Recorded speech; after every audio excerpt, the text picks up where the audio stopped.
Welcome to Give Social, a show about helping you improve through inspiration. Each week, we discuss the things that make your heart sing through stories, interview, and debate. Every day, normal people do amazing things in business, charity, or through self-improvement, and we are here to celebrate them. My name's Rob. And I'm Jen. So if you're looking for authentic, down-to-earth and practical help to build a better life, then we welcome you to the show. And just to make sure you never miss an episode or one of our bonus podcasts that we might sneak in from time to time, don't forget to subscribe through your preferred podcast provider. It's easy and more importantly, it's free. Now, let's get on with today's show. So welcome to the show. This week, we are looking at all things working from home. Being a worker at home using modern technology, finding the balance between work and home, and sharing some of the tips that we've picked up along the way. And obviously, COVID has had a big impact on us, and it's been a big topic over the last few months. But let's put that to one side, because lots of people were working from home before all of this, and will continue to do so afterward. So whether you work from home for yourself or for someone else, and whether it's full-time, just a couple of days a week, or maybe even just as and when you need to. Hopefully, you'll find this episode of interest, and always we'll be sharing our own experiences as we go along.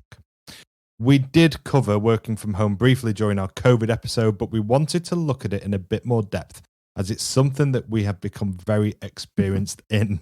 And as we said before, it is something that isn't just COVID related. So we'll just be chatting about it today and sharing with you some of our tips for working from home, which we hope you'll find useful.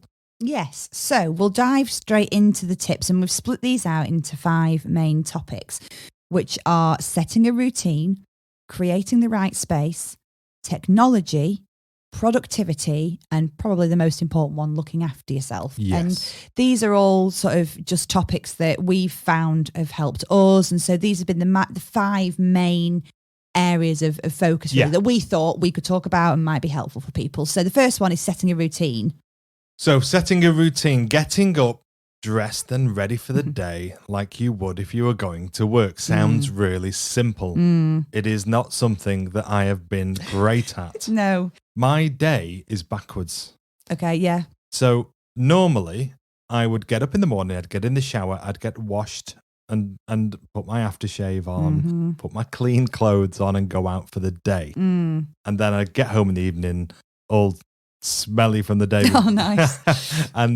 But now I get up normally very early, I go downstairs and then I'll kind of be in those clothes that I got out of bed in or put on as I got out of bed most of the day, I'll be honest, especially if I know that I'm not going to physically meet with somebody. Yeah, or have a Zoom call first thing. Even if I have a Zoom call very often, they can't smell me through Zoom.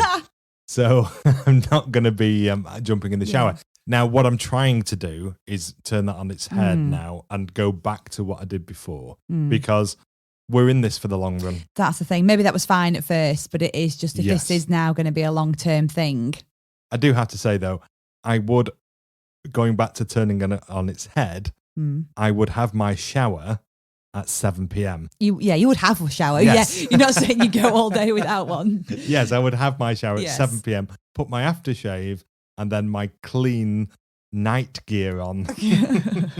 So, I think that's a really, really important one. And I am making this vow to you now that I am going to start having a shower in the morning and getting myself dressed like I'm going to work. But I think the point is with this is setting a routine. So for us, like getting dressed and getting ready for the day like you would if you were going to work is something that has worked. That's worked for me, but not every single day, but that is something that can start you off. But setting a routine doesn't have to be exactly that. You can have your own routine, the way that you've done it.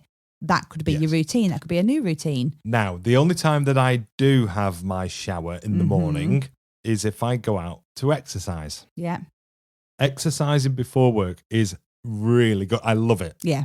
And this is one of the things I'm really trying to build into my routine more and more. If you do it, I find my head is clearer. Yeah. I'm much more focused and I'm ready for a day with a bit more energy.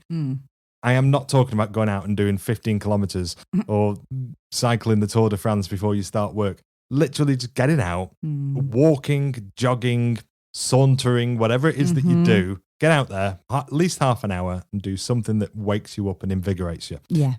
We've recently started to do that much more often, but we try to do it as a family as you well. may have seen on our Instagram, if you follow us on Yes. Instagram, that we'd been out for an early morning run, hadn't we? I think We was did. it, at 6:30? Yes, to Lytham St Anne's, Yeah. which is a lovely little coastal town in Lancashire. Mm-hmm. We were all up very early. Mm-hmm.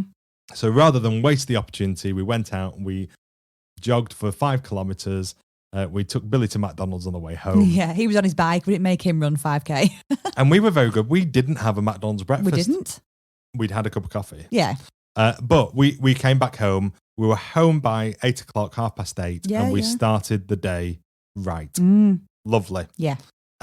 So yeah, but also making the most of the time you would have spent traveling. So these things that we're doing now are things that we probably could never have done if we were traveling further afield for work. So if I was going to London, I was getting a 5:50 train or the 6:50 train, one Yeah. of those two.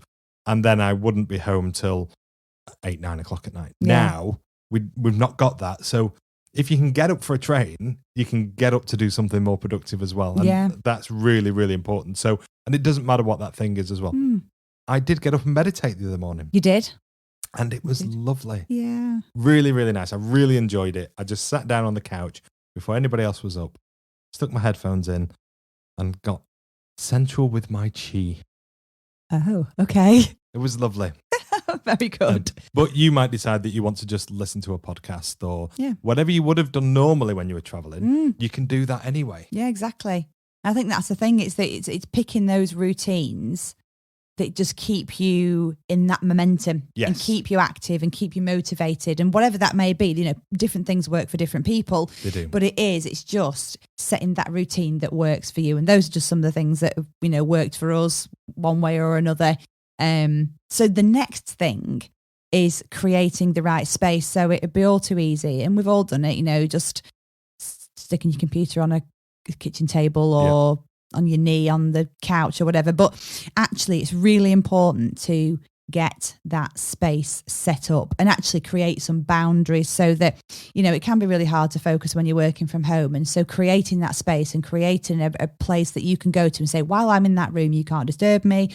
Or We talked about that, didn't we, in our previous episode about Yeah. self-improvement yeah, and around creating the environment. yeah, And that was all around self-improvement and productivity for what we were doing. But Yeah. now we're talking about working from home and creating that space, that environment is just as important for doing that than it is for when you want to be improving yourself. And if you can, if you're able, whatever way it is, there is a place and a time for work and there is a place and a time for yourself. yes, When we were all going out to work in a office, factory, shop, wherever it may be, that was easy. yeah, But it's not going to be like that anytime again soon. So it's down to us to create those spaces between home and work. yeah. And even if you do already work from home, like I say, it doesn't all have to be necessarily because Yes, of COVID or it's exactly. something new to you. If this is just something that you do anyway because you work for yourself, there are still some really bad habits that you can get into. So it's almost, this hopefully will be useful for people who are just trying to recenter themselves actually and just bring themselves back to, okay, I've got myself into a little bit of a rut or whatever it may be, and just finding ways to freshen up that experience of working from home. So One of the things that I have been quite pleased with is that neither of us ever do our work sat on the sofa. no, and that's a really big thing, because the lounge for us anyway is a place where you want to relax in the evening. So wherever that is for you, I suppose the tip here that we would give you is that don't merge those two spaces. No. So if you do have an area where you relax in the evening, even if it's just that your bedroom or wherever, try and separate those spaces so that you have a physical or a visual barrier between Yes. you working and then when it's time to switch off and relax. Definitely. And, where possible, trying to get yourself out and having a change of scenery can really give you a boost. So, creating the right space is one thing. And we actually set up our spare room, which was a spare room and did have a nice fold out bed in it that was a couch or, could be a place for people to stay over. But we've not only repurposed that into an office setup, we've also repurposed it into our podcast studio as well. So this is a shared space, but it's a focused space and a space where we can. It is. It's a shared space, but it's a shared creative space. So we can work in here. We can do the podcast in here. Yeah. Ultimately, this is a place where we come to focus and do some work, whatever that may be. Exactly.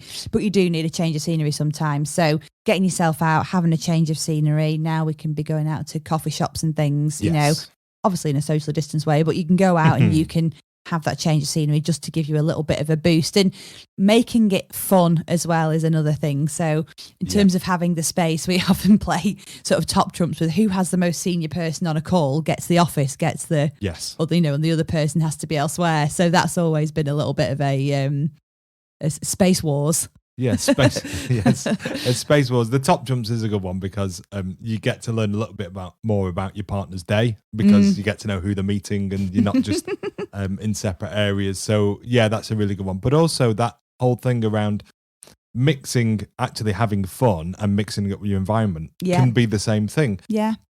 Long before COVID, I remember last year, we went to Iona. We did. A beautiful, beautiful Scottish island that I absolutely love. We love as a family.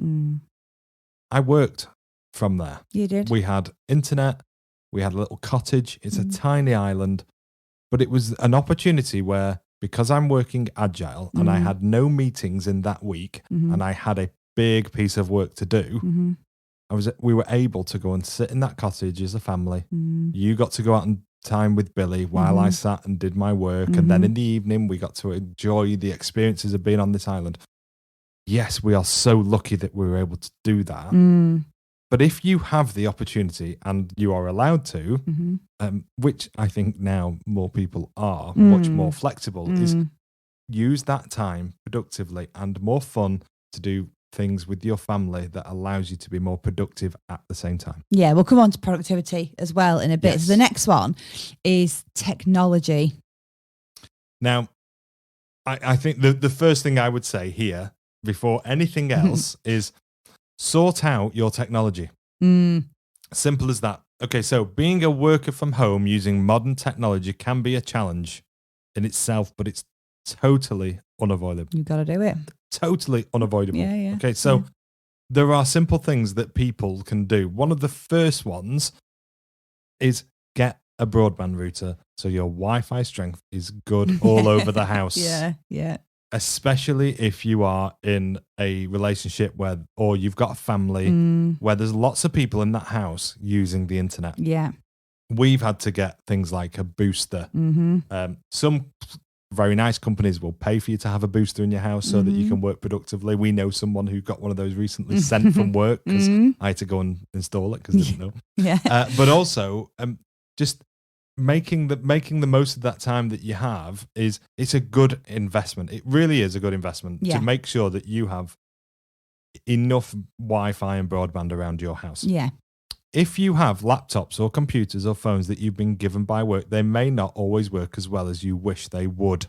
Okay, so there's a whole thing about preparation here. And look, let's be honest. Let's be frank. A lot of companies are just getting used to having all their staff working from home. Yeah. They didn't choose to do it. They were forced into it. But there is a huge opportunity, not just for the companies, but for the individuals as well, to show that this can work. So if you do like working from home, then show them that you like working from home and be prepared. And when I say be prepared, I mean be prepared to maybe, if the meeting is the right type of meeting, it's not ultra secure and you can access it from your own computer, use your own computer. Yeah. If your work laptop fails, exactly. Then you have an option. Yeah. Think little things like make sure if you've got a work meeting and you're doing it on your work laptop, if there's an opportunity to have a phone number for that meeting as well, so that it's a conference call where people can meet online and over the phone, make sure people have the phone number. Yeah. Or if you're going into that meeting, make sure you have the phone number, because if your computer fails, don't just turn off your computer and think, that's it. That's it. Can't get in. I can't get in. I'm not going to that meeting. Exactly. Give give yourself and the company the best opportunity and the best chance for you to continue working productively from home. Yeah, I think exactly. is my bit of advice there. Yeah. Yes, it's frustrating when things don't load. You can get into a meeting with poor communication. You know, your internal work networks might go down and things like that. But, you know, this happens for a lot of people, and even when they are in the office too.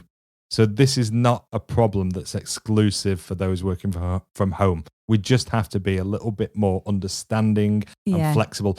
And it does work both ways, because I want to add there that if you are a boss listening to this and one of your staff can't get into the meeting and they have tried reasonably to access the meeting, then be understanding. And this is the thing, isn't it? Being a worker from home, using modern technology has all these challenges, but especially if you're not the most tech savvy. Yes. Because, you know, I mean, I'm lucky because I have you. You know, I can get by with tech. I know what I'm doing. I've got a good understanding of it all.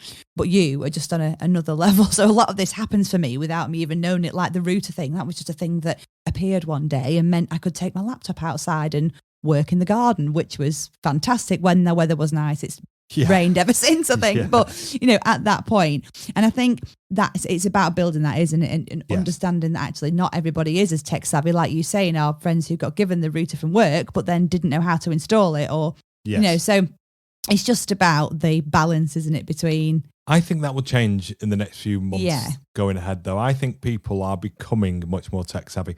We went out for a bite to eat yesterday, and there was an elderly couple came into the place for a meal. Yeah. And they had to order their meal using a QR code on the table because they weren't being served at the table. And I could see the staff go over and say, "Oh, are you okay? Do you know how to use a QR code?"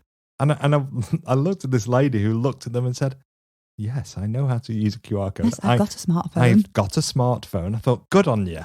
Good on you. Exactly. Get in there. So people are... What is happening now, and we're not going to mention that word, what is happening now is transforming the way in which people are adopting technology. Yes. And it's ace. Yeah. Take advantage. Make that an opportunity for you. Definitely. And I think there's other things as well, not just about actual kit making it work, but it's just getting used to doing things in a different way. So like that couple who were out ordering a meal in that way is completely different to them. They've got on with it. They've learned how to do it. And that will then probably filter through into other things. But it's, you know, although you're probably still speaking to lots of people, there is still that lack of real face-to-face human interaction, just looking at faces on a screen. And so as well as kind of giving yourself a break to get used to learning something new, whether it be a new bit of software or just how to use a bit of kit, it's actually really important to give yourself breaks just from the screen itself. Oh, definitely. And we're going to come on more to looking after yourself shortly, but this is why it's really important, even if it's just taking yourself off into a different room for lunch or going out for a 10 or 15 minute walk. Those are the sorts of things that will really help. And although these are things that are brilliant, that will help you stay in touch with your work colleagues in a more social way, because you can have meetings and you can do all those things, but you can also use them as an idea to make time for non-work chats, you know, catch up on the weekend, you know, like you would have done in the office. Yeah, so there's a danger of sort of straying into forced fun with quizzes and things, and we did cover Zoom quizzes and things on our other call. But yeah, so I think with this, it's around technology, embracing it, getting used to using it, taking that bit of personal responsibility to try and learn some new things, really, and make it work for you. Yeah, I think the bit about having a break, taking 15, 20 minutes away from a screen is really, really important. And you just touch upon something else there as well. I'm just kind of thinking through here around when I worked in an office, when you did the 9 to 5, 8 till 4, whatever it may be, the majority of people, they got their lunch break. Yeah. And the lunch break was normally about 45 minutes. Some people are lucky and got an hour. But the first thing you did on your lunch break was you got away. Yeah, exactly. So what you did was you walked to the canteen if you had one, or you walked over the road to the shop and you sat down with your work colleagues maybe, or if you didn't want to be with your work colleagues, you just went off on your own and sat down and thought, this is my time. 45 minutes, an hour, I'm going to just sit here. Yeah. Working from home, that has become more difficult for me. I suddenly become very aware that actually there's a whole guilt thing about going out at lunchtime. Yeah. In case somebody wants you on the laptop. somebody wants to Skype you or send you an email and you haven't responded for 45 minutes. On reflection, that's really stupid. Yeah. And Really nobody stupid. probably is expecting that of you at all. Same as you aren't thinking that of somebody else. You just think, oh, they're busy. Yeah. They've not answered an email for 40 minutes. They're busy. But this leads into the productivity bit, doesn't it? I think. Yeah, and this is a big one for me. And there's a big debate amongst employers and employees about productivity and working from home. Different working environments suit different people. It's as simple as that. Some people have absolutely taken to it working from home and they love it and they don't want it to end. I've spoken to some people who say, I cannot wait to get back into the office. Look, it's simple for me. And I like using that word simple, but maybe it's because I am simple. But some people can be more productive on some days than others when working from home. But that is exactly the same as when you go to the office. Yeah, exactly. I've spent many a day in an office doing nothing. Yes, getting through the day. Getting through the day, just going to meetings, listening, sat in meetings, listening, not even while I'm physically present, certainly not being mentally present there. And I've gone home that day and gone, ugh, I don't want to go in tomorrow. Yeah. I still do that at home. But at home, I think that sometimes you can feel like you're missing something because you're not at work as well. And it's really, really important. I know that you more than me miss things like random conversations with people. You've gone a few times into work now. You've had an hour here and there, an afternoon or a morning. And I know you're the type of person who will meet somebody over lunch at break time. Break time? That sounds like school. We're at school. Yeah. But anyway. yeah, you'll take a break and you're going to have a brew with them. Yeah. Me, not so much. I'll be honest. Yeah. It's not that I'm unsociable. It's just that I don't necessarily miss that in my working day as much as maybe you do. From a productivity point of view, I think those are the things that actually can sort of draw on your productivity. Yes. Because you end up passing somebody and having a chat with them and you were on your way, really focused, right, I'm going to go and get this piece of work done. But as you pass somebody in the corridor, you go, oh, hi, how's it going? And chat. And then you're 10 minutes behind where you would have been. Whereas at home, you don't have that sort of, not interruption. You do have interruptions because there's different distractions at home, but it's. Yeah. So from a productivity perspective, I would view stopping and having a brew as not productive. Yeah. Whereas you view going for a brew with somebody that you work with as quite productive, especially if you need to catch up with them on something. Yeah, if you need something building out of that it. network and things like that. Yeah. So the question then is, how do you do that if you're working from home? Yeah, and there are different distractions at home, of course, but they're probably a bit easier to handle when it's kids and you can distract them with a game of Minecraft or some cookies and a movie while you focus for a bit. You can't really do that with your co-workers. Just go, oh, really love you to chat, but, shiny ball, throw that off. You go and chase that while I just go off and get what I need done. Yeah, so the productivity thing for me is good because people tie me down to meetings via my email. And so it appears in my diary and I end up on lots of phone calls. I've talked about it already, I think, whereas in one day, I had a meeting in South Wales, followed by a meeting in Devon and Cornwall, then a meeting in London and finished in Suffolk, all virtually. And it felt like the most productive day in the world. However, I suppose what that also does is distracts me from being able to be productive in other ways because I'm constantly going to meetings. Whereas before I've probably gone to one meeting that day. Now I'm constantly in meetings and maybe not getting other work done that I need to do. So we've got to keep finding new ways working from home to be more productive. I find, because I get tied down with meetings, that starting work earlier helps, especially when nobody else is working. Yeah, nobody else is up. Yeah, and so I am more productive in the mornings anyway, but I get on with my own stuff because nobody else is disturbing me. So I think there's something about finding when you are most productive. For some people, it might be first thing in the morning. I have somebody who I work with. Hi, Nicola. She won't mind me mentioning her. She is very productive in the evening.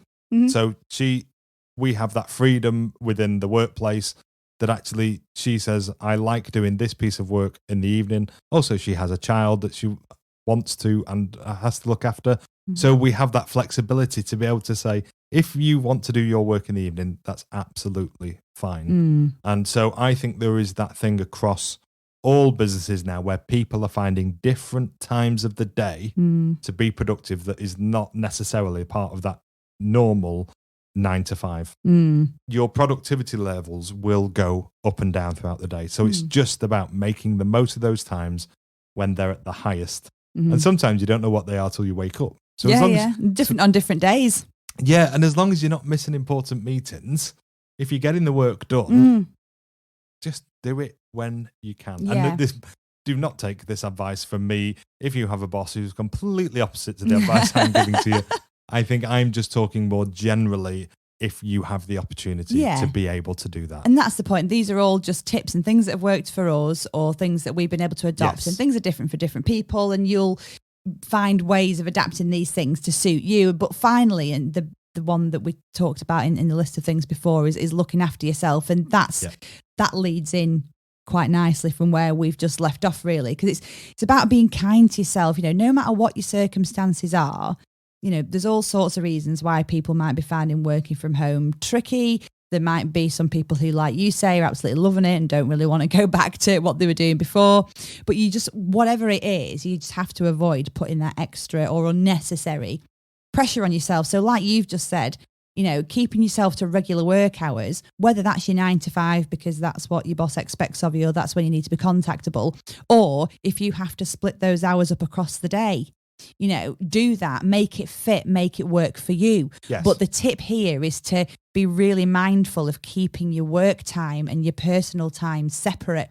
So making sure, whether it be through using your different spaces in your home, like we said before, making sure that you split that time between your working time and the time that you need to spend with your family and your friends. There's a real common theme coming through here, and that is whether it's physical or mental. Yeah. Is dividing your time up. Yes.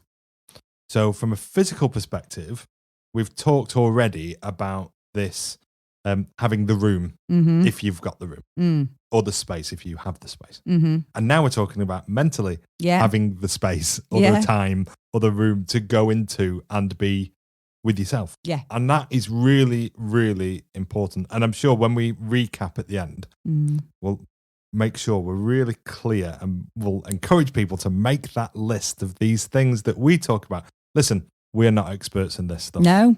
This is our journey. This is us discussing that journey and sharing some of the things that we found with others. What I would encourage anybody to do is not just listen to this while they're traveling around at home or whatever. Actually, just take a couple of notes and try it. And if it works, tell us. And if it doesn't, tell us. Yeah, exactly. Because we want to learn from other people as well. Yeah. So if you're listening to this now and there is something that we've not mentioned that you do that helps you be more productive, or that's a great little trick for technology or just for working from home, then let us know. Yeah, absolutely. So one of the other things that fits into that really is finding some inspiration. So whether that be listening to a podcast, an audio book, your favourite music, you know, productivity and focus music, that's a big favourite of mine, just to bring myself into a space where if I'm just struggling to focus, or I need to kind of block out any extra noise or anything like that, you know, really, really easy thing to do, or even short mindfulness exercises to re-energize and recharge you. It's just finding something that can either recenter you, or you know your momentum's gone a bit and you've lost a bit of motivation. What can you do to pick yourself back up and get back into that routine and that momentum, really? And that's where, for me, golf comes in. Yeah. So finding the opportunity to go and play golf, finding the opportunity to be on my own in the middle of a field, hitting a white ball for a few hours helps me just to recenter. Sometimes I haven't got 4 hours. I have taken Billy to the driving range.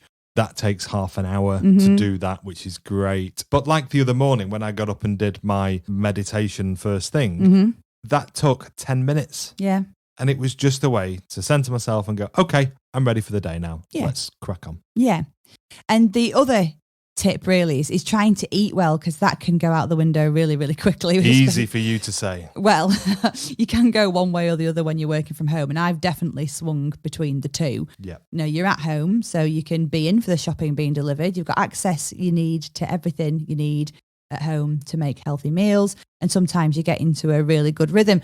Other times you get into the zone working, or you're just really busy with back-to-back meetings, or you've just got tons to do and you forget, or you haven't got the time, or you just can't be bothered making something from scratch, and you end up just making a sandwich or having a bag of crisps or a protein bar or whatever the thing is to hand that you grab, and then you end up ordering something in for your tea. So the tip here is, which comes back to the behaving as if you were going to work, but is being prepared where you can, and having lunches made and in the fridge, so you can just grab something quickly when you need to. I mean, I know I must follow my own advice more often, but I think as well, there's a whole thing about when you set off with the right intentions, you can end up that those things that you get with the right intentions actually become more of a hindrance or a problem. So I'm going to give the example where we've bought protein bars because we're doing more exercise. Yeah.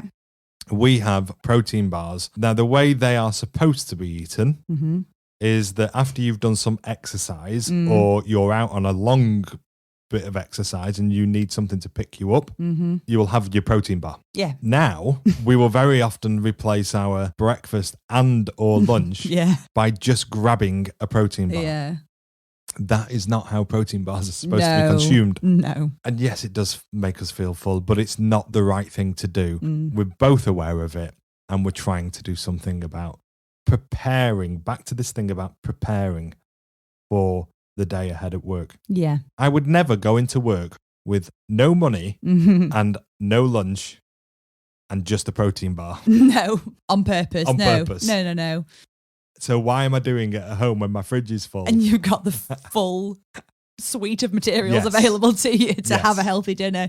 I know, and it is. And I think that's the point, isn't it? It's having these tips and things in mind, because it is really easy to fall into habits, and it's just one of these things that you keep reminding yourself of every so often, just to try and bring yourself back to finding a more productive way of doing something. So, and there's loads of really helpful advice out there around this. Yeah, we've chatted through some of it today, and out of that, we've also created an article on the website that will signpost you out to lots of other really helpful resources and information too. So head over to the website and check it out. givesocial.co.uk. So it's time for us to finish for today, but we will be back next week with another episode, and we can't wait for you to join us. But before then, why not join our Facebook group, Give Social, or head over onto our website, givesocial.co.uk. We've got some special things lined up for subscribers and Facebook followers. We've got giveaways, guides and free tips, so don't miss out. See you all next week for more Give Social. Bye-bye for now.